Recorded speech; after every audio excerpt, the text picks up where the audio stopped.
بچه‌ها صبح شب یلدا اومدیم پمپ بنزین 24 تا کیک زدیم. یکی از این بچه‌ها که توی پمپ بنزین کار میکنه من قول داده بودم که براش کیک درست کنم. نمیخوام چهرهشون بیفته، شاید راحت نباشن. من خواستم یه چیزی رو بگم. 4 تا آدم یه دستش ضعیف رو می‌بینیم کنار خیابون فیلم می‌گیریم می‌خوایم کمکش کنیم.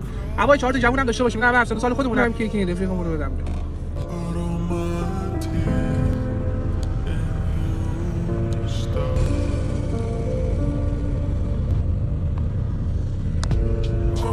به مناسبت شب یلدا قول اینو به بچه‌های پمپ بنزین دادم. دیشب الان اومدم که قولم عملی کنم که اینو بهشون تقدیم کنیم.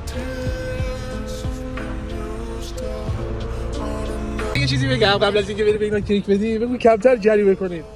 من خلافی خودم بالاه، بگو دیگه ما رو نگه ندارن. برو. اگه جرأت کنم میگم حتما بریم این آخرین کیکمون رو بدیم به بچه‌های پلیس راهور.